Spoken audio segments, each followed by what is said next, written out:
Exatamente. Bom, pessoal, boa noite a todos.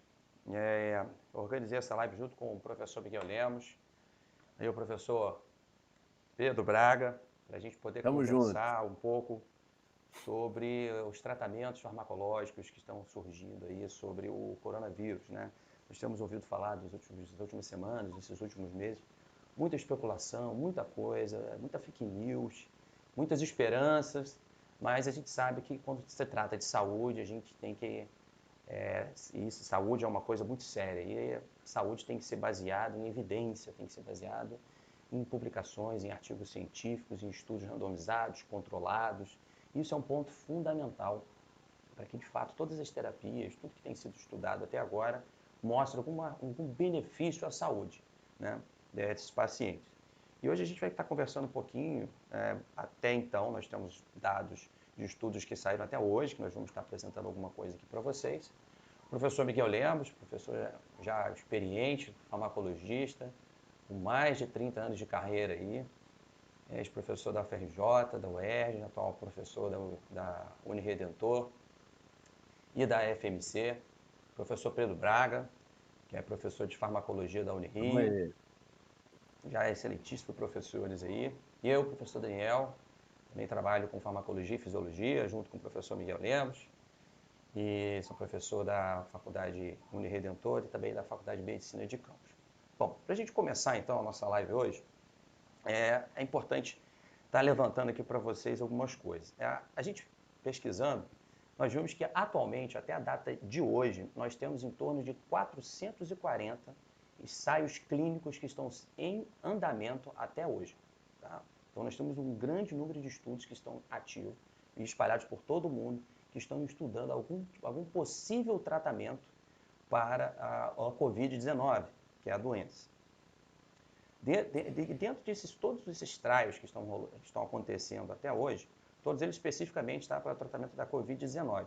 Mas até então, nenhum desses dados, nenhum desses ensaios são ensaios que concluíram seus resultados e nenhum deles ainda mostrou nenhuma terapia de forma eficaz, seja ela para profilaxia, ou seja, para prevenção da Covid-19, ou para o tratamento eficaz, tá, da Covid-19. Todos esses estudos eles estão investigando possíveis drogas que em ensaios pequenos ou em estudos observacionais, ou seja, que observaram num pequeno grupo de pacientes, num hospital ou algum lugar específico, ou mesmo estudos que foram feitos em células, que demonstraram algum possível resultado promissor, certo? Então, com isso, nós vamos falar dessas drogas que são potencialmente aí, confere algum tipo de terapia que possa estar auxiliando no tratamento dos pacientes ou então na profilaxia. E a primeira droga que nós vamos discutir hoje, que nós vamos estar conversando, é sobre a cloroquina e hidroxicloroquina. Essa substância que gerou um certo rebuliço, um alvoroço por toda a comunidade mundial, né, sendo como uma primeira droga aí, a ser estudada sobre o tratamento da Covid-19 e que gerou um certo rebuliço em relação ao tratamento, né? E as pessoas, de forma empírica, acabaram indo nas farmácias, comprando, fazendo estoque desse medicamento que ainda não tem comprovação sobre o seu tratamento. E ele é um medicamento que ele já existe há muito tempo. Primariamente, ele foi descrito como uma medicação para tratamento da malária, então ele é um antimalária. E também serve para tratar lúpus eritematoso sistêmico e também artrite reumatoide. Eu convido o professor Miguel Lemos para que ele esteja falando um pouquinho sobre hidroxicloroquina, que nós já discutimos bastante, junto com o professor Pedro, um pouquinho sobre esse medicamento. Professor, com o senhor a palavra. Obrigado, Daniel. Obrigado a todos que estão assistindo o canal. Eu acho que você falou uma coisa importante, Daniel, sobre ensaio clínico. É importante a gente salientar que o ensaio clínico não é alguma coisa que acontece do dia para a noite. É um processo demorado, é um processo onde não só o medicamento, como a vacina também, ela tem, na verdade, 3 etapas. Uma primeira etapa é uma etapa onde você tem a proposta do medicamento, a proposta da vacina. Ou seja, é o momento no qual a ciência básica ela entra em ação. Você pesquisar qual a parte do vírus que eu poderia utilizar, o capsídeo, o capsômero, tá? O vírus é um vírus RNA, entendeu? Então, qual a porção que eu poderia, qual o traço, o alelo que eu poderia utilizar, enfim. A segunda etapa do processo de ensaio clínico, já que o Daniel citou, falou sobre ensaio clínico, tá? É a realização de testes chamado testes pré-clínicos. O que é o teste pré-clínico? É o teste feito em animais. Animais para você avaliar o quê? A segurança e a imunogenicidade que a vacina tem ou a capacidade que o medicamento tem de interferir no mecanismo de replicação viral. A terceira etapa, e a etapa mais importante, são os ensaios clínicos, a etapa mais longa do processo, onde você faz o ensaio clínico dentro do meio humano, dos pacientes. Essa fase clínica, essa etapa clínica, na verdade, é uma etapa que ela é dividida em 3 fases. Uma fase chamada fase 1, tá? Onde a fase 1 é o processo que a gente utiliza normalmente, utiliza em seres humanos, e tem como objetivo principal, tá? Você avaliar a segurança da vacina ou a segurança do medicamento. Tá? Por quê? Lembra-te que quando você faz uma vacina, tá? Você está fazendo a vacina, a diferença da vacina para o tratamento farmacológico. Você está fazendo a vacina no indivíduo normal, no indivíduo que não tem absolutamente nada. Então você vai estar injetando nesse indivíduo, tá? Um antígeno, você não sabe o que vai acontecer. Então, na verdade, essa é uma fase extremamente importante para você avaliar a segurança, tá? do medicamento e da substância, da vacina que você está utilizando. A fase 2 tá, tem o objetivo de avaliar a imunogenicidade. Ela desenvolve ou não, tá, anticorpos àquele determinado antígeno que você injetou. A fase 3 é a última fase. Fase 3 é uma fase onde você simplesmente obtém o registro sanitário, tá, dessa vacina, ou do medicamento, ou do fármaco que você está utilizando, tá? E tem como objetivo também você demonstrar a eficácia, entendeu? Somente após a finalização dessa etapa é que o medicamento ele vai poder ser vendido. Alguns dividem também na fase 4. O que é a fase 4? A fase 4 é a disponibilização da vacina tá, na população. Você disponibilizar a vacina, que não é fácil, só que vocês têm ideia, o laboratório Moderna, que é sintetizado em Cambridge, que é um laboratório em Massachusetts, é o laboratório que tem mais avançado, tá, em relação à vacina. Uma vez que, só que vocês têm ideia, é uma citação do New England Journal of Medicine, mostrando que o americano, tá, ele usa em torno de 68%, melhor dizendo, em outras palavras, de toda a pesquisa mundial de vacina é feita por laboratórios norte-americanos. Aí você vai dizer, põe os outros 32 espalhados pelo resto do mundo. França, Reino Unido, Austrália.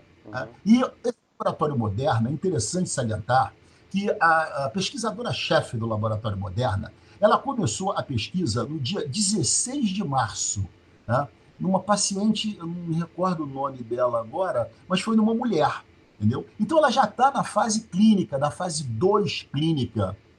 E esse laboratório, para vocês terem ideia da importância da fase 4, esse laboratório em relação à vacina, ele diz que em torno de final de setembro, outubro, início de outubro, essa vacina vai estar pronta.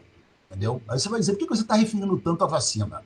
Embora eu seja médico e farmacologista, o problema só vai ser resolvido quando nós tivermos vacina. Porque todas essas substâncias que nós temos aí no mercado, nenhuma tem uma atividade tão grande, tá, quanto uma substância, por exemplo, o Remdesivir, que foi utilizada no Ebola, quando teve a infestação pelo Ebola, foi uma substância extremamente interessante e eficaz. Mas hoje o Remdesivir também tem demonstrado uma eficácia bastante grande no SARS-CoV-2, ou Covid-19, como queiram, tá? Mas ainda, a comprovação ainda não é definitiva. Tá? Então, essa vacina, voltando à história do laboratório Moderna, entendeu? O laboratório Moderna ele começou a testar essa vacina no dia 16 de março e já existem nesses pacientes, hoje eles têm praticamente 400 indivíduos que fizeram uso dessa vacina. Já existem evidências que as imunoglobulinas começaram a se desenvolver nesses pacientes. Isso é um passo muito interessante em relação à descoberta da vacina. Ok? Bom, então, só que vocês terem uma ideia, existem 20 vacinas que apresentam, que desenvolvem anticorpos nos indivíduos testados. São 83 delas no mundo que estão sendo pesquisadas, várias já foram descartadas, tá? E a mais interessante é essa, tá? Que envolve RNA, é um processamento que você não precisa do vírus, você precisa apenas do sequenciamento genético, da coisa que foi conseguido pela China. A China providenciou e conseguiu fazer a sequência genética do vírus, tá, em tempo recorde. Tá? Nós aqui no Brasil fizemos também, o Instituto Oswaldo Cruz fez isso também, entendeu? E é uma etapa extremamente importante no desenvolvimento da vacina. Bom, quanto à hidroxicloroquina, eu acho que até o Pedro pode falar melhor do que eu da hidroxicloroquina, porque o próprio Pedro me passou, tá, um artigo recente sobre hidroxicloroquina. Eu tenho também alguns novos aqui, de 3 dias atrás, falando sobre hidroxicloroquina. O importante da hidroxicloroquina, antes do Pedro falar sobre o mecanismo de ação da hidroxicloroquina, tá, é importante a gente salientar que você tem a cloroquina e a hidroxicloroquina. Qual é a diferença da cloroquina para a hidroxicloroquina? É o que a gente chama de EC50. O que significa EC50? Concentração efetiva em 50% dos indivíduos testados. Tá? A cloroquina, ela apresenta uma EC50 extremamente elevada, ou seja, você precisa de uma concentração, de uma dose, tá, de cloroquina muito elevada. E aí você não avalia nem a EC50, você avalia o ED50. Tá? Isso acontece porque, em alguns experimentos, você varia a dose administrada, tá? Mas você não sabe a concentração efetiva. Então, nesses experimentos, tá, na verdade, tá, o ponto médio da curva chama-se ED50, dose eficaz em 50% dos pacientes testados. E a da hidroxicloroquina é muito baixa, ou seja, você precisa de uma concentração muito menor, tá, de hidroxicloroquina do que aquela que você observa, tá, na cloroquina. Pedro, vou passar a palavra a você, tá, senão eu vou ficar... Eu gosto de lhe ouvir. Pode então conseguir continuar aí demonstrando o mecanismo de ação da hidroxicloroquina. Eu gosto de lhe escutar. Então, para mim, eu acho que a galera também é um aprendizado e tanto. E hoje a gente está tendo um problema de rede de internet do cacete. Então, a gente está se superando nessa live aqui. Mas o senhor citou alguns fármacos aí muito importantes. Deles, talvez a hidroxicloroquina seja, sem dúvida nenhuma, né, a substância mais virou, como é que eu vou dizer? Virou até questão política, virou briga política, né? Ok, exatamente. E aí, o que acontece? Ela é uma substância antiga, o Daniel referiu, o senhor já referiu da importância, e, enfim. Tem uma coisa que... essa pandemia, né, esse novo vírus, essa nova subespécie de coronavírus, ele está levando todo mundo a aprender com um carro... a mesma coisa que você aprender a mexer no motor do carro com o carro ligado e andando, né? E você acelerando ele. Então é mais ou menos o que a gente está vivendo hoje. Uma das hipóteses, e talvez aqui no momento é mais vinculada, circulada, de como é que o mecanismo de entrada do vírus na célula e da replicação viral é que o vírus usa um receptor de enzima conversora de angiotensina do tipo 2. Então, aquela mesmo enzima conversora de angiotensina, ela tem uma irmã. E aí, esse receptor, ele é um local de ligação de uma proteína do capsídeo viral. Esse vírus, coronavírus, eles têm uma estrutura diferente do influenza. O influenza tem hemaglutinina e neuroaminidase como principais estruturas proteicas do capsídeo, né? Que é o HN, H1N1, H7N9, H3N2. Os coronavírus, eles têm outras estruturas proteicas, são 3 proteínas principais, dentre essas uma chamada proteína S. Essa proteína S, o que a gente já sabe, um pouquinho do que a gente já aprendeu em relação ao corona, do SARS-CoV, que foi aquele de 2002, do MERS, SARS-CoV, que era aquele transmitido por camelo, a fonte primária era o camelo, em 2012 na Arábia Saudita, é que essa proteína S, ela se liga ao receptor de ECA2 e essa ligação é que faz, associada a um outro co-receptor, tem um co-receptor associado, é que faz o vírus entrar na célula. Então, a ideia é que a cloroquina e a hidroxicloroquina também, né, são, as moléculas, elas são semelhantes, são aminoquinolinas, né? Elas se ligam, elas competem, é como se elas competissem. É quase como na farmacologia a gente fala do antagonismo competitivo, né? Então, elas competem com um sítio de ligação que a proteína do vírus se encaixa. Então, a ideia do uso da hidroxicloroquina, da cloroquina, é que já mostrou em outros trabalhos, já desde 2005, em relação a outros tipos de coronavírus, que compete com esse sítio de ligação. E mais, o coronavírus, uma vez que ele entra na célula, ele dispara um mecanismo imunológico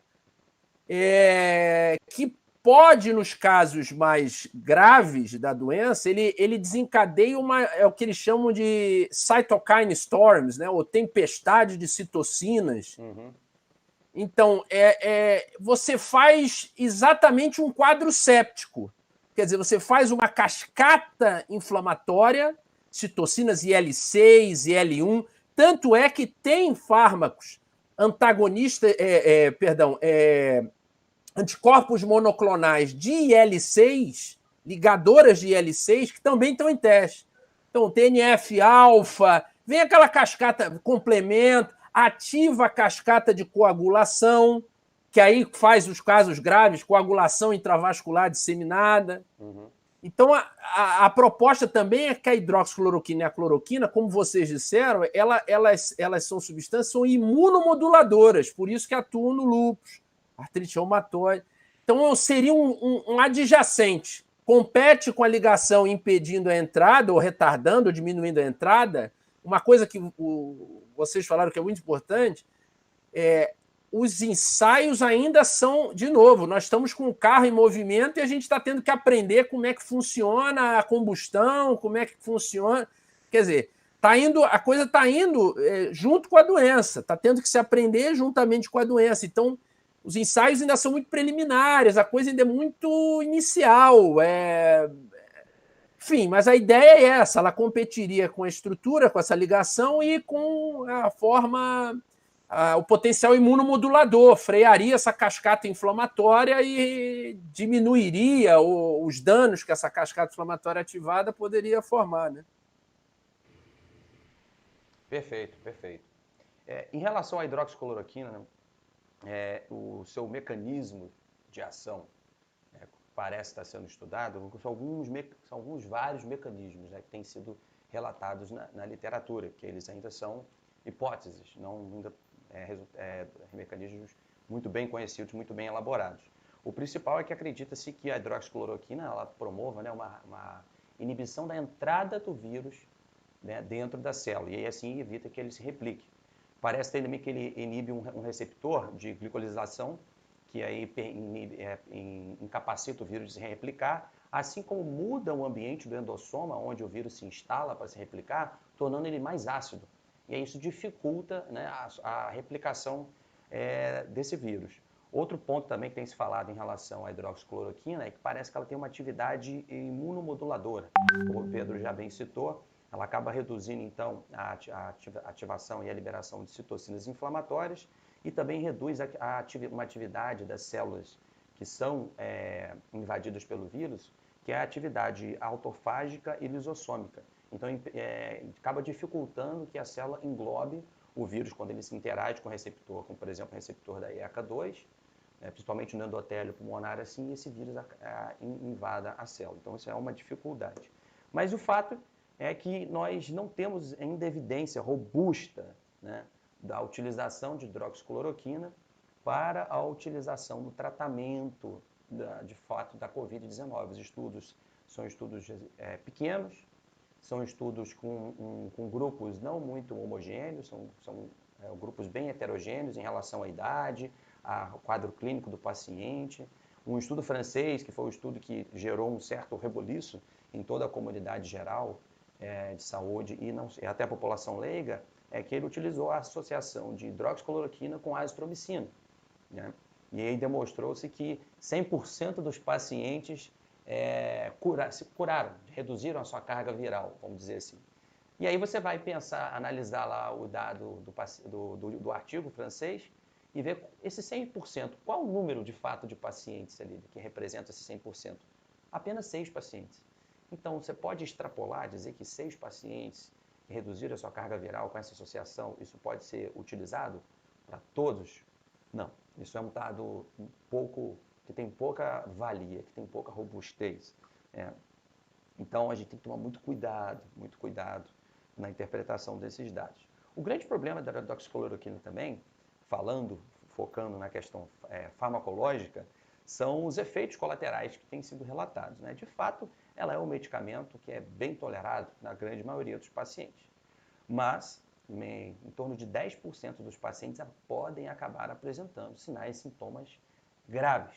E um dos principais sinais e sintomas graves, sabemos, que são as arritmias, principalmente um tipo de arritmia que começa aí pelo alongamento do intervalo QT, uma alteração eletrocardiográfica importante, né? E sabemos que a dose utilizada da hidroxicloroquina para o tratamento desses pacientes é uma dose um pouco acima da dose que é utilizada nos pacientes que fazem uso como antimalárico, como medicação para tratamento de lúpus e tratamento também de artrite reumatoide.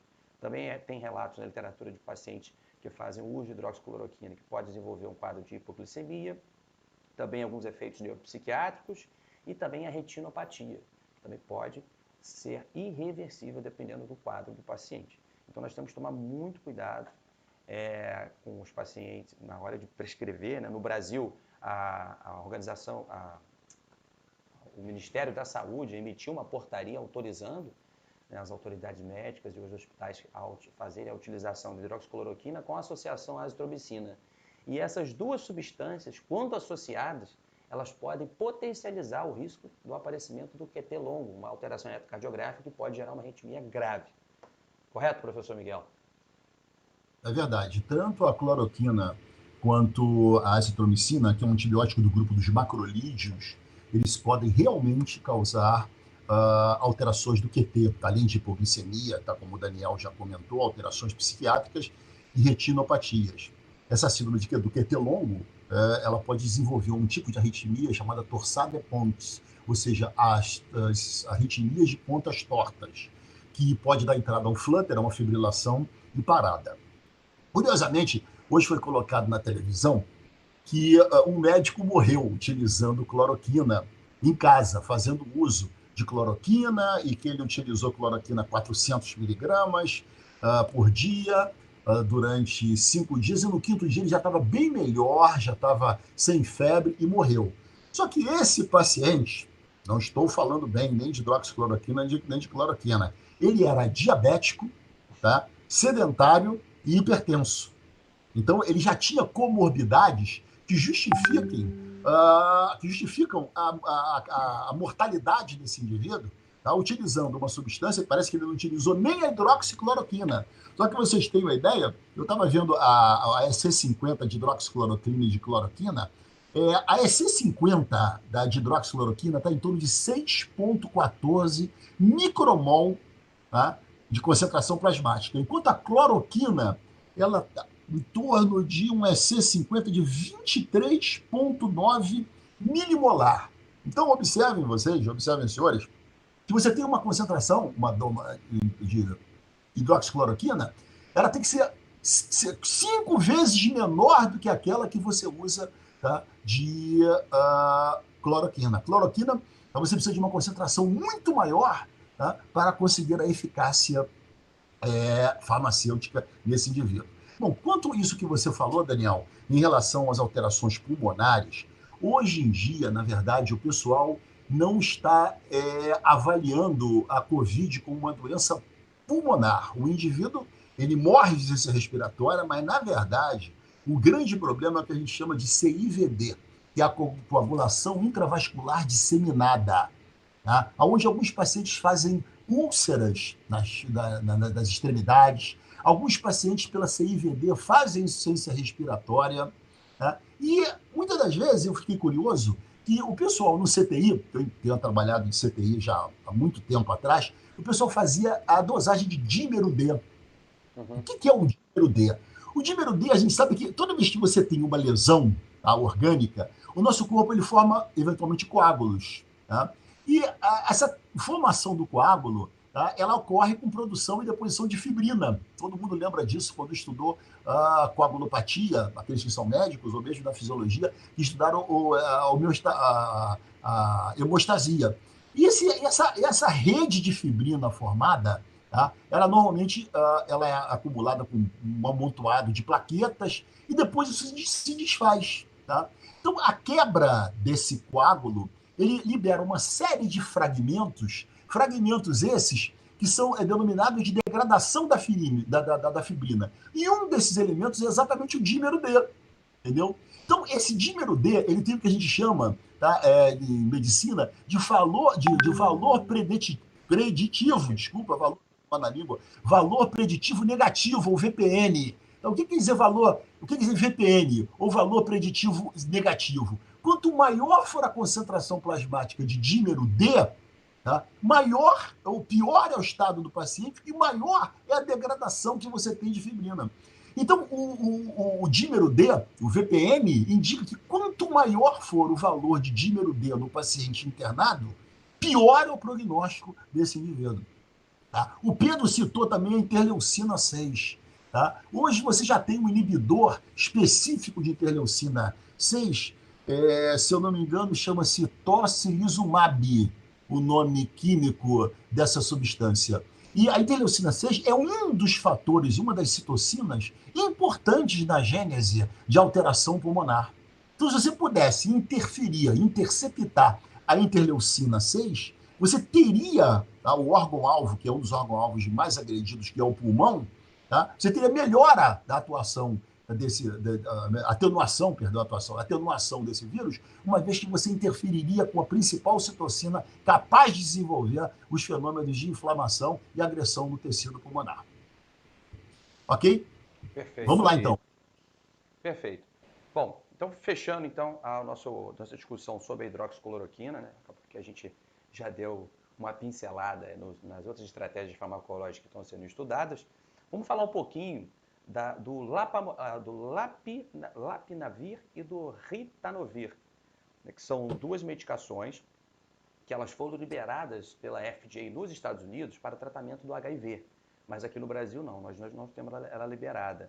E ela, basicamente, ela é uma medicação que ela faz inibição de protease do tipo 3. E tem alguns estudos que já estão acontecendo, inclusive nos Estados Unidos, na Itália, na França e também no Reino Unido. Porém, são estudos pequenos, são relatos de casos com um pequeno grupo de pacientes e não tem estudo randomizado, ou seja, estudos com grupos onde você não sabe, você não seleciona de forma, onde você seleciona os pacientes, de forma aleatória. Então, são estudos que podem ter um certo viés de análise. E essa classe de medicação, ela tem mostrado alguns efeitos adversos, principalmente efeitos relacionados ao trato gastrointestinal, como náusea, vômito, diarreia. E um grande problema é a hepatotoxicidade desse medicamento. E também vale ressaltar que a dose utilizada nesses pequenos estudos não é a mesma dose utilizada para a sua finalidade, que era como uma medicação antiviral para o tratamento do HIV. É uma dose superior também desses pequenos estudos. É apenas para vocês saberem que existe essa classe aí de antiviral que está sendo utilizada. O próximo é o professor Miguel, o professor Pedro, quer fazer alguma ressalva em relação ao Lapinavir e ao Ritonavir? Tem uma logo em seguida, ainda em início de março, em Hong Kong, que estava testando o Lapinavir com o Ritonavir. Eles não viram eficácia, não viram diferença significativa no grupo que eles fizeram. Uma coisa que é importante a gente ter na cabeça é o seguinte: exemplo, no início começou a cogitar, teve até pergunta que eu recebi, era com relação ao oseltamivir, que é o Tamiflu. Quando a gente fala do corona, ele não tem estrutura de novo, ele não tem estrutura semelhante ao influenza.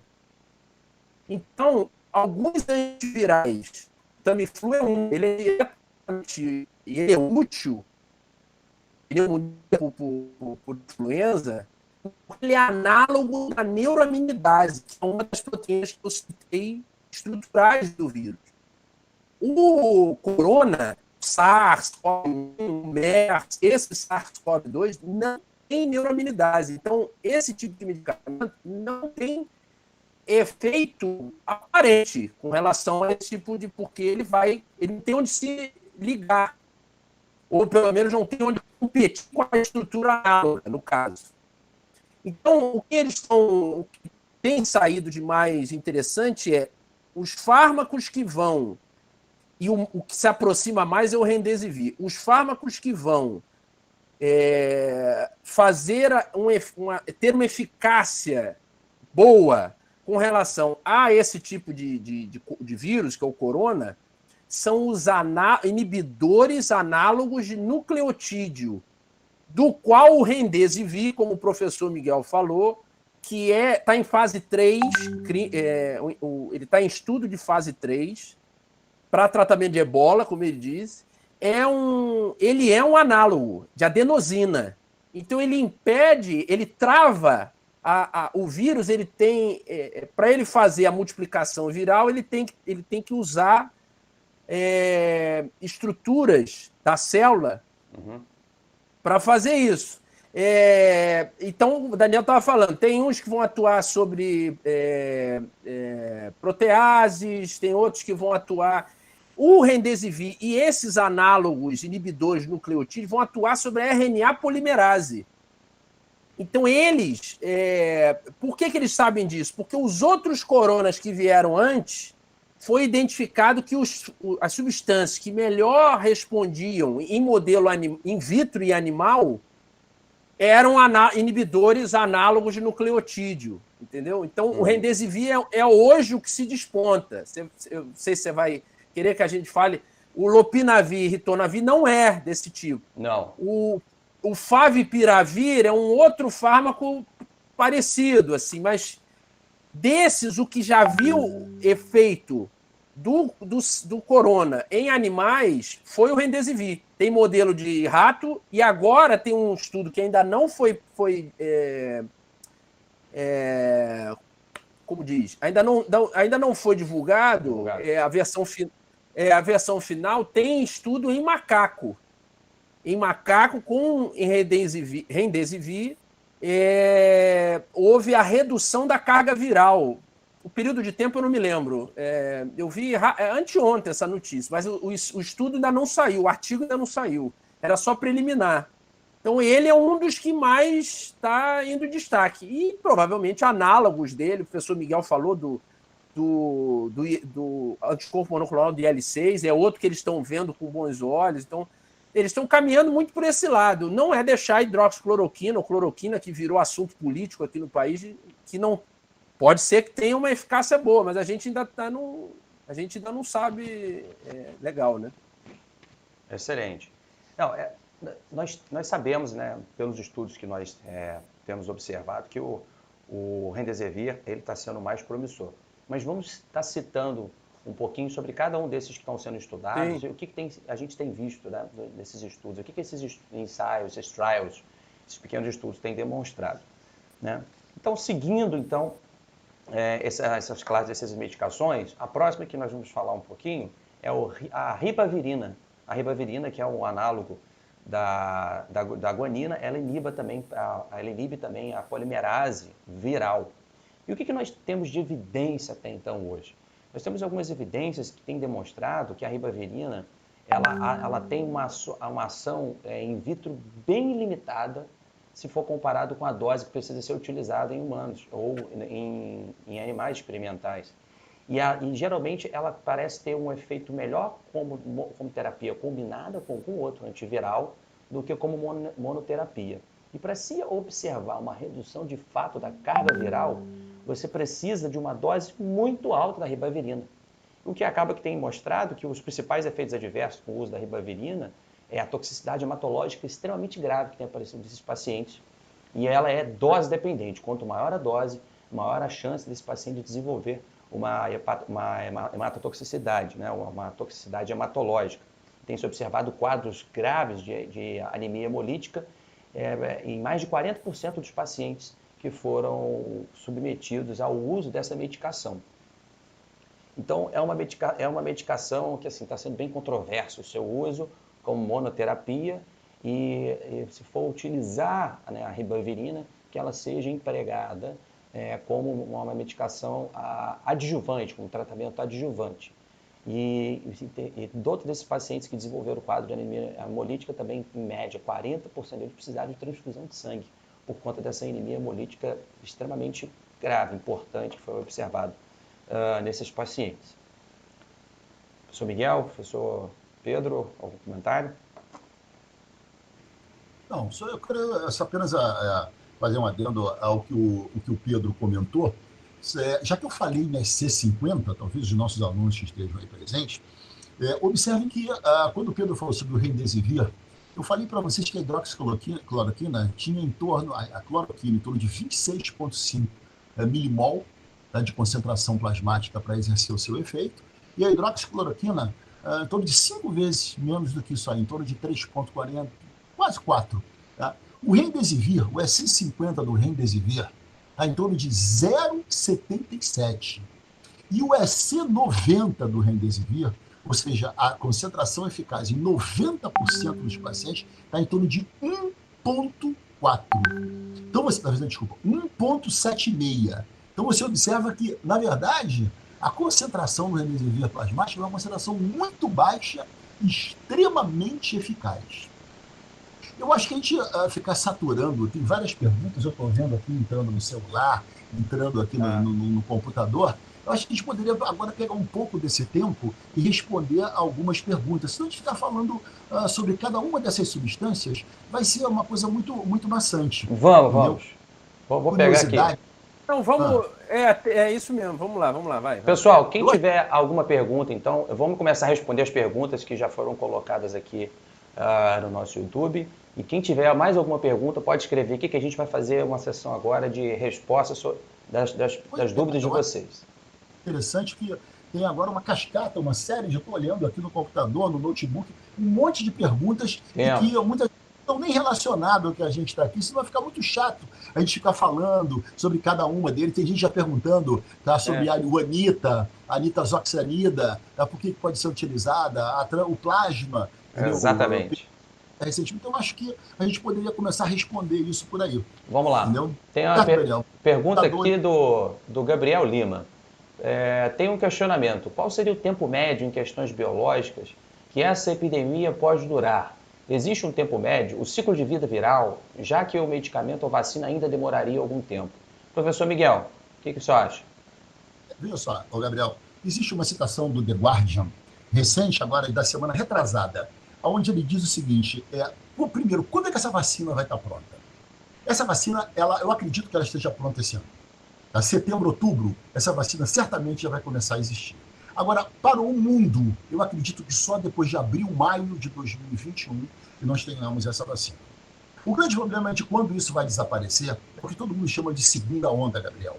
Ou seja, a primeira onda, ela apareceu, e muitas vezes o pessoal diz o seguinte, a segunda onda ela só vai aparecer se o efeito manada não for desenvolvido nos... O que é o efeito manada, Gabriel?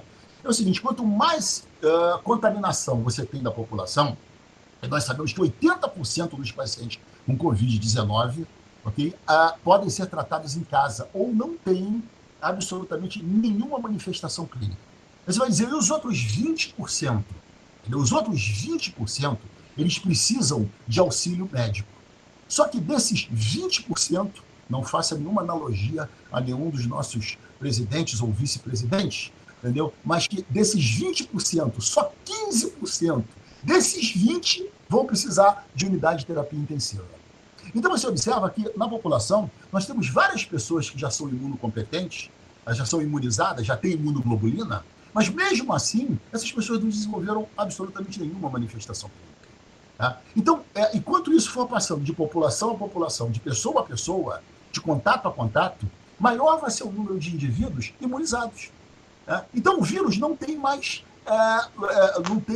hospedeiro, ou seja, ele não tem mais aonde se criar. E a tendência dele é desaparecer. Entendeu? Só que isso é um processo muito arriscado. É um processo muito arriscado. Você vê que Nova York tentou fazer isso, você observa o número de mortes que você teve lá em Nova York.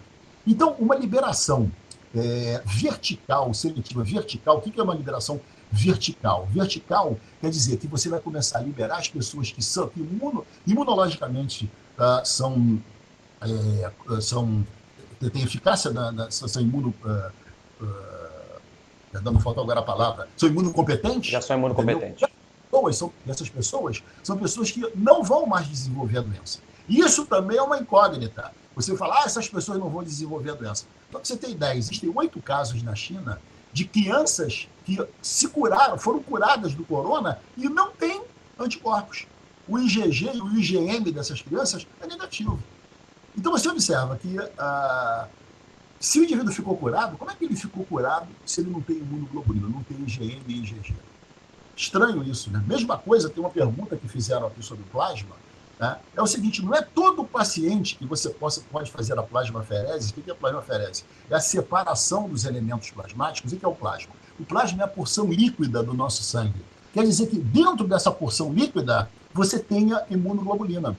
Então você tem que primeiro avaliar se aquele paciente doador, tá, ele tem ou não imunoglobulina em concentração eficaz nesse plasma doado.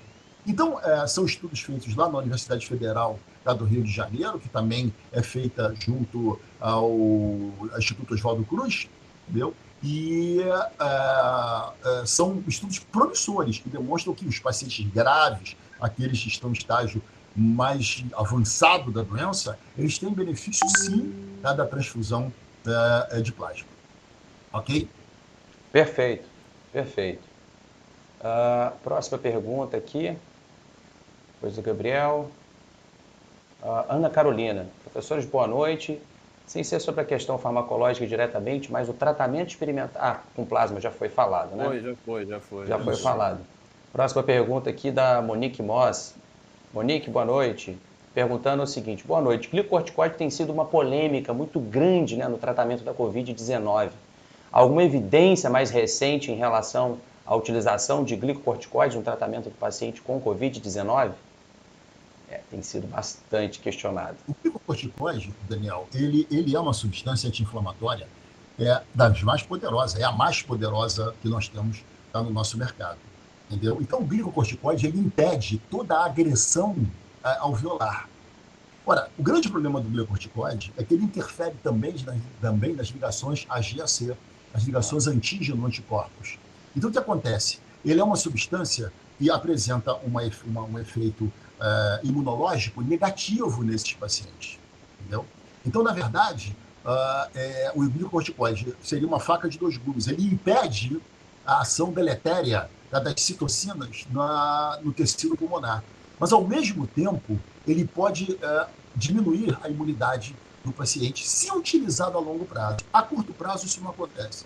Entendeu? Mas a longo prazo, sim. Então, a curto prazo, os indivíduos que utilizaram o glicocorticoide, eles se beneficiaram, sim, da utilização do glicocorticoide. Isso é uma verdade. Alguns grupos de pesquisa, eles têm indicado, né, a utilização do glicocorticoide em situações específicas, principalmente quando o paciente, né, faz uma doença pulmonar, tem doença pulmonar obstrutiva crônica já instalada, ou o paciente faz choque refratário, quando ele tem uma complicação maior em relação a uma manifestação pulmonar, né, da Covid-19. Professor Pedro, pode complementar. Deixa eu complementar e deixa eu pegar aqui que as perguntas são muito, muito interessantes. Essa pergunta vou pegar pela pergunta do Gabriel, né? Uma pergunta interessante. O tempo médio da epidemia pode durar? Existe um tempo médio, ciclo de vida viral? foram feitos vários modelos matemáticos, né, de curva. Só que os modelos matemáticos de curva epidemiológica, eles têm que levar em consideração muitos parâmetros e particularidades de cada local. O modelo matemático epidemiológico da Itália não serve para o Brasil. A população italiana é diferente, o número de UTIs é diferente, a característica genética dos indivíduos é diferente. Quando eu digo população, eu digo pirâmide etária, né? Uhum. Dentro do Brasil, as pirâmides etárias das diferentes regiões já complica isso, porque você tem a região Nordeste, tem uma característica. O Brasil, em geral, ele tem mais gente na faixa lá dos 49 aos 20 anos. Tá envelhecendo? Tá, mas é muito diferente uma população como na Itália, na Espanha, que eles têm muito mais idosos do que o Brasil. O professor tocou no assunto que foi o isolamento vertical. É o correto. Não pode fazer um isolamento às cegas. Porque como é que você domina? Você não sabe velocidade de transmissão, você não sabe para onde caminha a epidemiologia da coisa. Aqui não. O que é que tem que fazer? Você tem que fazer testagem de uma amostra grande para você saber para onde está indo, a velocidade, que é o R, né? É o R0, que um indivíduo transmite para quantos? A hora que esse R0 for menor que 1, significa que o indivíduo transmite para menos de 1. Aí a coisa que o professor falou, a coisa está sob controle. Você já teve quer dizer, a maior parcela da população já tem anticorpos. Aí você consegue, quer dizer, mas isso tem que ser no início. Qual foi o erro de Itália, Espanha, principalmente Estados Unidos, mas aquela parte de Nova York, tudo. Quando eles decidiram isolar, eles isolaram casos e não casos, todo mundo junto. Aí virou uma miscelânea desgraçada, porque é o que o professor falou, a maioria ou é assintomático ou tem sintoma leve. Então o cara não, juntou com quem era doente, quem não tinha tido contato. Quem era na Itália, juntou com o idoso. Foi todo mundo para casa. Aí você leva em consideração, você tem poucos leitos de UTI. Todo mundo ficar doente ao mesmo tempo, aí a gente vê o que... Então a coisa tem que ser pensada. Mas aí passou a ser um jogo muito político, enfim. Foi pro espaço o negócio, né? A questão da testagem em massa também ela é super importante justamente para ter dados epidemiológicos, dados da progressão da doença e assim se estabelecer boas estratégias de saúde pública para saber se o ideal é o isolamento vertical ou horizontal. Então, a testagem em massa ela é uma ferramenta fundamental, ela é importante, mas até a fabricação de kits e tal, então envolve muitos fatores aí complicantes para se determinar aí de fato a melhor estratégia, né? Próxima pergunta aqui da Inês, uma pergunta interessante, que no começo gerou um certo reboliço. Uma dúvida, acham válido suspender IECA e BRA, né, inibidores da enzima conversora de angiotensina e bloqueadores de receptores de angiotensina 2 em paciente com Covid-19? Qual fármaco antihipertensivo seria mais indicado, considerando que antihipertensivos são um grupo de risco, hipertensos são um grupo de risco? Bom, de fato, Inês, isso é um ponto bem importante. Suspender medicação de paciente hipertenso que está com a doença, isso não está preconizado em nenhuma diretriz, nem que seja a Sociedade Brasileira de Cardiologia, nem do ESC, do European Society of Cardiology, nem do American Heart Association. O que se deve ter cuidado é porque quando foi relatado o possível mecanismo fisiopatológico de como o vírus, né, o SARS-CoV-2 entra na célula hospedeira, lá no endotélio pulmonar, é que ele utiliza um receptor, né, que é um receptor de angiotensina 2, da IECA2. Da ECA2. Então temos que tomar cuidado em relação a isso. Não é porque um medicamento ele vai bloquear esse receptor que a gente deve suspender ele, porque nós não temos dados que dizem de fato que essa população de pacientes, que o paciente que faz uso dessa medicação, deva suspender e de fato isso faz um certo mal, pode levar um certo prejuízo na recuperação dele. Temos que tomar muito cuidado a isso. Então precisamos analisar e esperar mais dados saiam em relação a isso. Até porque quando se relataram isso, for analisar, os pacientes que pioravam não eram só apenas pacientes que faziam uso de ECA e BRA. Eram pacientes dislipidêmicos, eram pacientes diabéticos, eram pacientes já hipertensos ou com outras doenças crônicas associadas, o que acaba levando, de fato, esse paciente a ser um paciente mais fragilizado ou então um paciente que esteja num grupo de risco em relação aos outros pacientes que não fazem uso de medicação. Professor Miguel, quer fazer um comentário em relação a essa pergunta também? Sim.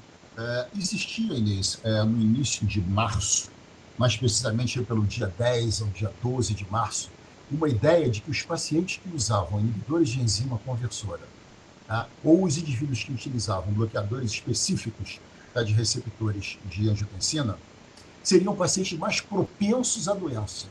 Hoje em dia, sabe-se que não. Tá? Você tem artigo novo agora mostrando que os pacientes que têm utilizado losartano primeiro e mais antigo BRA que nós temos no mercado, tá? São pessoas que apresentam maior tendência, tá, à prevenção da doença, ou seja, a losartana seria um bloqueador de receptor que ocuparia o local aonde o vírus se ligaria para inicializar o seu processo de infecção. Então, o indivíduo, quando usa a losartana seria não uma substância proscrita, mas uma substância prescrita para aqueles indivíduos cardiopatas, hipertensos, tá, que poderia ser utilizado na prevenção da infecção. Veja que coisa interessante. E como é que a ciência é interessante. Ela, de início, achava que os inibidores de enzima conversora, tá, eram prejudiciais. Parece que os IECA, sim, os inibidores de enzima conversora, mas o bloqueador do receptor, não. Na verdade, eu não tenho esse trabalho, mas se depois você quiser, Inês, eu posso pesquisar, achar esse trabalho, porque ele foi uma citação, tá, de um trabalho, tá, do NIH, tá, que é o Departamento de Saúde e Serviços Humanos, tá, que você tem lá em Bethesda, em Maryland, nos Estados Unidos, ok? Que é o maior centro de pesquisa que você tem, pesquisa biomédica do mundo. Ele é ligado ao CDC, que é o norte-americano, que é o Centro de Prevenção e Doenças dos Estados Unidos, e fica lá em Atlanta, na Geórgia. Então, na verdade, esse trabalho ele tem uma coisa muito interessante, entendeu? Eu não só como professor de farmacologia, também como usuário de losartana, entendeu? Eu gostaria muito de entender como é que é esse mecanismo. Me perdoe a minha ignorância, porque eu não entendo ainda muito bem qual é o mecanismo intracelular de como a losartana poderia ser utilizada na prevenção da doença. Tudo leva a crer que sim. Então, o pessoal falava mal da losartana e agora está falando bem como uma substância preventiva da infecção. Perfeito. Perfeito. Próxima pergunta aqui. Professor Miguel, o senhor comentou que no fim do ano já devemos ter alguma vacina aprovada, mas a distribuição começaria apenas no próximo ano. Isso se deve a uma etapa metodológica para comprovar a eficácia da vacina? É uma excelente pergunta. Você imagina, você transferir essa vacina para 8 bilhões de pessoas em todo o mundo. Então, você observa que é quase impossível você conseguir uma distribuição, entendeu, em tempo real, tá, em torno de 30, 40 dias. Então, na verdade, isso é um problema da indústria. A indústria, primeiro, vai ter que elaborar essa vacina, tá, desde que não haja quebra de patente, ou seja, outros países poderiam também desenvolver a vacina. Tá? Então, se isso não acontece, a coisa é demorada. Você não consegue EPI, você não consegue máscara, tá, de TNT para distribuir para o mundo todo. Entendeu? Então fica difícil. Você imagina a vacinação. É uma vacinação em massa do mundo inteiro. É uma coisa muito difícil. Então, esse laboratório Moderna, inclusive a pesquisadora, ela comentou, eu tinha o nome dela, eu não consigo lembrar agora, eu sabia o nome dessa pesquisadora-chefe da equipe do Moderna, e ela demonstrou que em setembro, outubro, caso essa vacina realmente seja real, mesmo nos Estados Unidos, somente os profissionais de saúde, tá, o médico, o enfermeiro, aquele que fica dentro do hospital, o auxiliar de enfermagem, tá, o fisioterapeuta, são os indivíduos que vão receber essa vacina. Tá, nos primeiros 90 dias, só os indivíduos ligados à saúde, para depois a população americana para ser vacinada. Você imagina até isso ser espalhado pelo mundo todo. Então, por essa razão, mesmo que ela saia em setembro, outubro, tá, não mantenha a esperança, tá, de que ela vá chegar, entendeu, rapidamente no mundo inteiro. Isso não vai acontecer. Tá? Espero ter respondido a sua pergunta. Ótimo, excelente. A próxima pergunta aqui É uma pergunta interessante, mas vamos ver. William Albuquerque perguntou se há todo o sequenciamento genético, poderia ter alguma terapia por CRISPR, mesmo que para um grupo mínimo de pessoas? E quantas cepas diferentes de Covid-19 existem? Bom, Cepas tem 3. É, Até agora. Até agora. O grande problema também, até por questão em relação ao desenvolvimento da vacina, é porque parece que o vírus do SARS-CoV do tipo 2, ele é um vírus mutante. E nós já temos até agora descoberto 3 tipos diferentes de vírus, né? Então isso é complexo. Agora, utilizar a CRISPR ainda como terapia é algo ainda... A própria técnica de CRISPR, né, que é de ressequenciamento genético, que edita o DNA, é uma técnica ainda que está sendo ainda muito estudada, mas ainda nós não temos nenhuma terapia de fato eficaz ou tem algum tipo de segurança comprovada cientificamente para ser utilizada em humanos. Professor Pedro, algum comentário? Não, é isso. E também o valor, né? Não sei qual seria o Exatamente. valor de uma terapia dessa, mas com certeza barato não seria. Não, qualquer tipo de terapia gênica, né, sabemos que tem um alto É. custo ainda. É uma Mas tecnologia muito nova.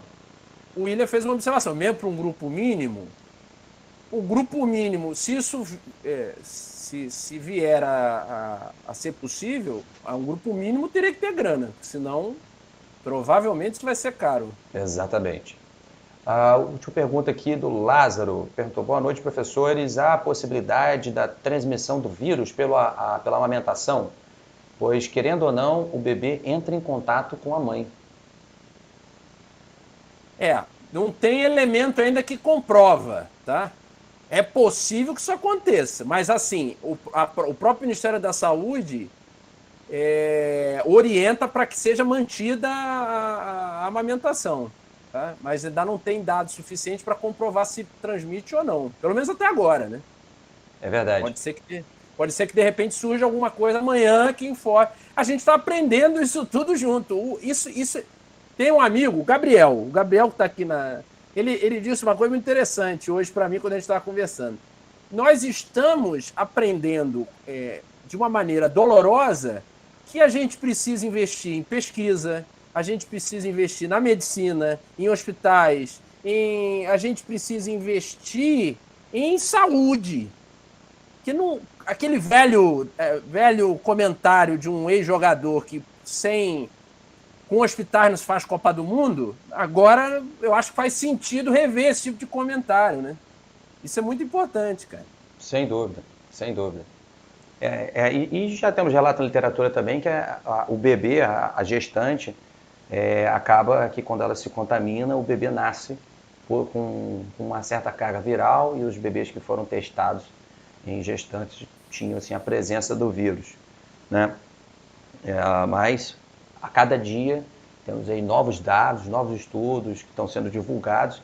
Então muita coisa que a gente falou aqui hoje pode ser que amanhã já esteja diferente, né? Bom, voltando ao nosso papo então sobre a farmacologia.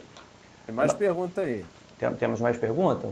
Vamos ver. A Ana Carolina disse que acabou de ver que o Reino Unido vai começar a testar nessa quinta-feira em humanos a vacina. O Reino Unido também é um país que está numa situação bem precária por demorar muito tempo já a impor a restrição horizontal, né, o isolamento social. E aí, assim como os Estados Unidos, estão pagando preço em relação a isso. A pergunta do Pedro aqui, da Inês para o professor Pedro. Professor Pedro, você comentou em relação ao tipo de isolamento. Poderia falar um pouco melhor sobre isolamento vertical e horizontal, mais do ponto de vista médico-social? Inês, a nossa live, a gente tentou focar apenas no tratamento farmacológico, porque aí já entra numa outra questão, que aí daria mais uma live só para a gente falar sobre isolamento vertical e horizontal, tá bom? Então, nós vamos voltar para o nosso papo em relação ao tratamento farmacológico, que é basicamente o nosso objetivo aqui, porque quando se fala de Covid-19, a Covid-19 é a doença, né? Temos muitos pontos que nós podemos conversar e abordar aqui e ficar horas e horas falando. Então, vamos voltar em relação ao tratamento farmacológico, e eu gostaria que a gente esmiuçasse um pouco mais em relação a uma das substâncias que tem demonstrado um resultado bem promissor em relação a todos os outros medicamentos, que nós já citamos aqui na live, que é o Remdesivir, né? Que ele é um profármaco que inibe um tipo de polimerase viral, e ele é de fato um medicamento que foi criado para o tratamento do Ebola. É uma medicação que não está sendo comercializada atualmente, ele está em fase 1 ou 2, se eu não me engano, o professor Miguel pode saber melhor, de estudo, mas que ele foi uma medicação interessante porque ele mostrou uma certa eficácia no tratamento para pacientes que desenvolveram, né, as outras síndromes respiratórias, o SARS e o MERS. O SARS, que é síndrome respiratória aguda grave, e o MERS, que significa síndrome respiratória do Oriente Médio. E foi uma medicação que parece que nos seus estudos anteriores demonstraram uma certa eficácia. E os estudos têm demonstrado dados de certa forma interessantes, apesar de serem pequenos, mas parece que Estados Unidos, Inglaterra, a Itália, França e Espanha estão fazendo um grande estudo multicêntrico, randomizado e controlado para testar essa medicação, com apoio de 2 grandes empresas farmacológicas. Professor Miguel? O Remdesivir, como eu havia dito, de todas as substâncias, é aquela que apresentou em baixas concentrações uma eficácia muito maior do que todos os outros que são utilizados. O oseltamivir, como a gente já comentou. Tá? Agora, ele não é a droga atualmente que apresenta talvez a eficácia maior de todas. Existe uma agora, dessa semana, agora do finalzinho de semana agora, chamado Umifenovir. Eu até tenho o trabalho dele que está aqui. E também é conhecido como Arbidol, é o nome comercial dele. Eu li sobre hoje. Todas que você tem no tratamento do Covid. Ele também tem como alvo aquela proteína S que o Pedro falou, da enzima conversora, do tipo 2, né? E essa substância é uma substância que ela está sendo estudada na Rússia, ela está aprovada, inclusive, na Rússia. Como? Ela foi aprovada na Rússia. Aprovada na Rússia e aprovada na China. Entendeu? Tem um mecanismo de ação bastante interessante, é uma droga de última geração e tem trabalho novo aí mostrando que ela é páreo duro para o Remdesivir. Agora, o Remdesivir já está, como eu falei, em fase 3, já está sendo utilizado para tratamento em paz, quase 5 mil indivíduos fazendo uso do Remdesivir, entendeu? E ela está mais adiantada do que essa substância que eu comentei com vocês. Agora, a coisa está por aí. Eu acho que a farmacologia ela vai poder contribuir de uma maneira bastante interessante, tá, com essas 2 substâncias. Embora eu acho que ainda alguma coisa de novo vai ter que aparecer, entendeu? Porque se ela tivesse uma eficácia tão grande assim, ela já seria espalhada por todo mundo, embora, como eu havia dito no início da nossa conversa, os ensaios clínicos são demorados, eles realmente demoram para conseguir uma substância fidedigna no tratamento dessa doença, muita coisa ainda vem de novo por aí, entendeu? E eu acredito que, se você hoje perguntar qual é a substância mais interessante de todas, eu diria, o Remdesivir é realmente uma substância. Agora, eu não apostaria todas as minhas fichas no Remdesivir, não. Eu acho que alguma coisa mais recente vem por aí. Como essa substância, cada dia aparece coisa mais interessante. Essa substância é uma substância que tem um EC50 e um ED50 extremamente baixo, entendeu? Mais baixo até do que o Remdesivir, ou próximo do Remdesivir, e já vem sendo aprovado em países que têm uma população bastante grande. Lá na China são 1.400.000.000 de pessoas, um pouco mais do que isso até, entendeu? E foi utilizado, você observa que a curva hoje da China está no platô, teve uma segunda onda, né, mas e eles vêm conseguindo êxito com substâncias que a gente ainda desconhece, tá, aqui no nosso mundo, como essa que eu acabei de começar a falar com vocês, o Umifenovir. Ok? Perfeito, professor. Ainda só fazendo algumas considerações em relação ao Remdesivir, no âmbito farmacológico, ela é uma substância também que parece que tem poucos efeitos colaterais, é uma substância que já tem, os estudos já avaliaram tanto a segurança como a sua atividade antiviral, mas um pequeno detalhe é que você tem que tomar cautela com pacientes que têm comprometimento de taxa de filtração glomerular. aqueles pacientes que têm taxa de filtração glomerular abaixo de 30 ml por minuto, são pacientes que não são indicados para utilização do medicamento. Segurança em gestante, em pacientes com hepatotoxicidade também, demonstraram até então, nesses estudos preliminares, um perfil bom na sua utilização. E, pessoal, para a gente fechar agora, nós vamos fazer vamos comentar um pouquinho sobre uma medicação que está sendo utilizada aqui no Brasil. Alguns estudos já estão sendo desenvolvidos, né, e gerou um certo rebuliço também na mídia nas últimas semanas, porque eles não divulgaram o nome da medicação, com medo que as pessoas fossem até as farmácias, gerasse aquele alvoroço, assim como aconteceu com a hidroxicloroquina, né? Que é a nitazoxanida, né? Um nomezinho que é um trava-língua, mais conhecido como Anita, que é uma medicação antihelmíntica, né? Que parece e ela também possui uma ampla atividade viral e ela também tem um perfil de segurança relativamente, assim, podemos dizer, favorável. Parece que ela demonstrou uma atividade antiviral aí, não só contra o SARS-CoV-2, o vírus que causa a Covid-19 é a doença, mas também contra o MERS. Professor Miguel, professor Pedro, querem fazer algum comentário em relação à nitazoxanida? A nitazoxanida, ou Anita, é tradicionalmente uma substância antihelmíntica. Tá? E ela foi bastante utilizada quando nós tivemos aqui uma endemia de rotavírus, lembra? Diarreia em criança com rotavírus. Então, o Marcos Pontes, ministro de Ciência e Tecnologia, aventou a hipótese de que ela pudesse ser empregada no tratamento também, tá, da SARS-CoV-2, entendeu? SARS-CoV-2. E os estudos são vários países que estão fazendo isso. Os que apresentam maior avanço são a Índia, Brasil e eu não lembro qual outro. A Índia e o Brasil estão utilizando a nitazoxanida como uma substância teste. No Brasil, são 500 indivíduos que estão fazendo uso dessa substância. E, na verdade, eu acho que os resultados não foram promissores com a nitazoxanida. Tá? Eu não estou sendo trombeteiro do apocalipse, mas não foram. Está sendo um bom trombeteiro.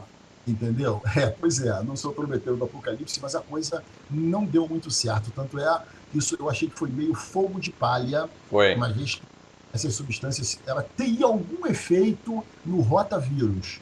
O rotavírus e outro vírus intestinal, que me foge o nome agora, que são os mais incidentes em criança, parece que a nitazoxanida ela tem uma ação interessante nessas viroses.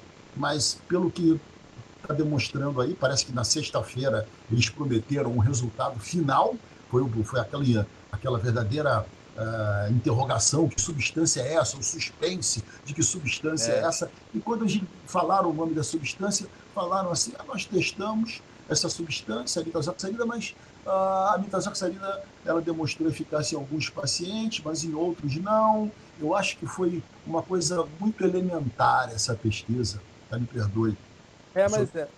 Eu acho que a gente não teve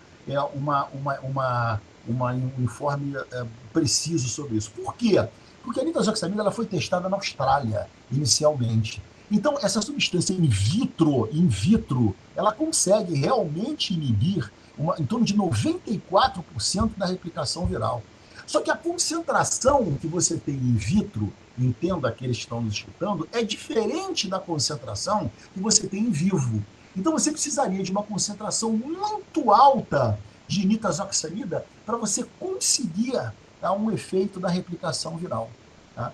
Então, na verdade, torna-se inviável você utilizar uma dose tão elevada, porque a incidência de efeitos adversos seria tão grande que aí sim você colocaria em risco a vida do teu paciente. Tá? Então, não confundir uma eumintíase, o tratamento de um hematelminto ou de um helminto, com baixas concentrações de nitazoxanida, com a concentração que você poderia utilizar com fins de tratamento antiviral. Perfeito. Só um comentário que é uma substância muito eficaz das gastroenterites, como o professor falou.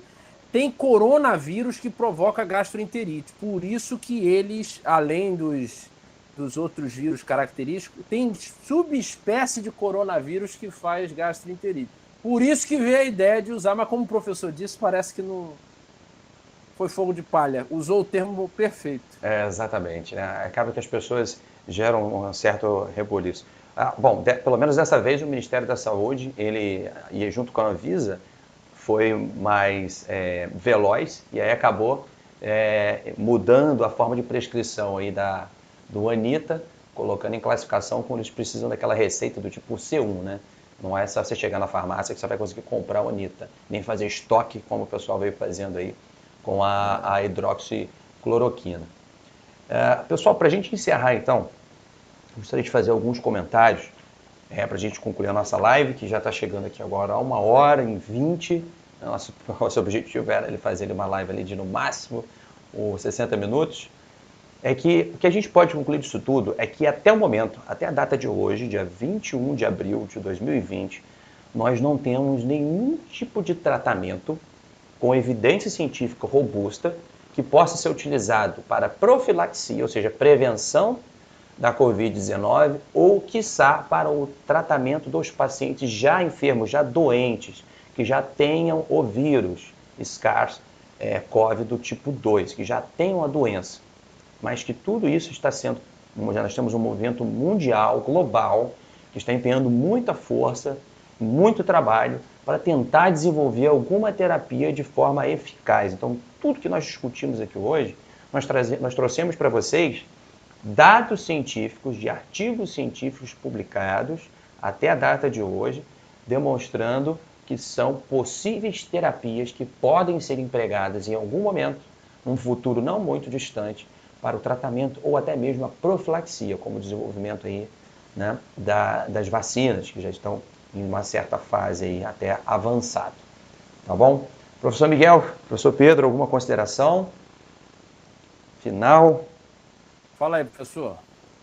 A consideração final que eu tenho é para que a gente tenha a ideia de que aqui no Brasil nós temos alguns que são a favor do isolamento e outros são a favor, 50% a favor do isolamento e 50% é a favor da liberação do pessoal para a rua. Eu só espero que aqueles que tacam fogo, botam fogo na canjica, para que todo mundo seja liberado, ou aqueles do outro lado que botam fogo na canjica para dizer que o paciente deve ficar em casa, a gente não esqueça de que esse fogo pode, na verdade, tacar fogo no castelo, entendeu? Então todo castelo pode ir para o beleléu se continuar essa briga entre a pessoa que diz que sim e a pessoa que diz que não. Isso não nos leva a nada. Eu, como médico, posso dizer que, na verdade, toda vez que nós tivemos grandes brigas, grandes conflitos dentro de que se essa substância ou aquela, ou se esse tratamento ou aquele é o tratamento ideal, isso sempre levou à construção, tá? E a experiência de que alguma coisa nova apareceu. Assim aconteceu com a Ebola, assim aconteceu com as vacinas, assim aconteceu, tá? Quando o Instituto Fiocruz foi inaugurado. Ele foi inaugurado a partir de uma briga muito grande que aconteceu há quase 100 anos atrás. E isso aí fez com que vários institutos de pesquisa pudessem aparecer. Então, eu acho que essa competição política, como o Pedro falou, muito bem falado, isso não nos leva a nada. Não absolutamente nada. Se os nossos governantes imaginassem que se a coisa pudesse acontecer sem conflito, dentro de um ambiente de paz, seria muito mais promissor, a descoberta seria muito mais rápida, e substâncias e atitudes muito mais promissoras poderiam tornar a população uma qualidade de vida bastante boa e bastante melhor do que a gente está vivendo hoje. Muito obrigado, agradeço a todos que assistiram a nossa live. E qualquer dúvida, a gente pode deixar o nosso e-mail aí no ar, entendeu? E estou aqui à disposição de todos vocês. Uma boa noite e fiquem com Deus. Professor Pedro. Então, várias considerações importantes. Primeiro, agradecer a vocês a companhia, agradecer a quem assistiu. A nossa proposta tem muito palpiteiro de ocasião. De repente, em situações como essa, surgem muitos farmacologistas, epidemiologistas, virologistas, mas é tudo de ocasião. É quase como técnico de ocasião quando tem Copa do Mundo. Eu ainda prefiro que a maioria fique como técnico de ocasião. Esqueça, porque muita asneira, muita besteira, como o bom professor sabe, farmacologia, a galera não domina absolutamente nada, zero, menos que zero para boa parte, mas palpitam. E aí só sai caganeira, né? Só sai coisa absurda, e é o que o professor disse, eu reforço, briga política, isso não funciona assim. Interferiram no curso natural de uma infecção viral, uma infecção que levaria em torno de 12 semanas, agora eles interferiram sem um controle de infecção inicial, sem testagem no N amostral grande para a gente saber para onde vai, sem barreiras sanitárias, medidas muito ditatoriais que não levam a nada, só prejudicam mais ainda, pânico, histeria, muita gente infartando em casa com medo de hospital, muita gente tendo diagnóstico de dengue hemorrágica, feliz porque teve diagnóstico de dengue hemorrágica e não foi corona. Quer dizer, um troço absurdo, uma loucura. Então a gente está aqui para gerar um pouquinho só de conhecimento nessa ilha de vazio que se encontra nesse exato momento. Aí vem os como disse o professor, trombeteiros do apocalipse, 1 milhão de mortos no Brasil. Isso aí, sinceramente, um camarada desse rasga o diploma, vai embora, porque não está sabendo nem o que está falando. Mas tem ibope, a galera desse tipo tem ibope. É isso que importa. Obrigado a vocês. O professor Daniel, acho que eu posso falar por eles, a gente está satisfeito com o resultado, teve a resposta aí legal, a galera assistiu. Nosso amigo, professor Luciano Neves, um beijo, Luciano. Grande abraço.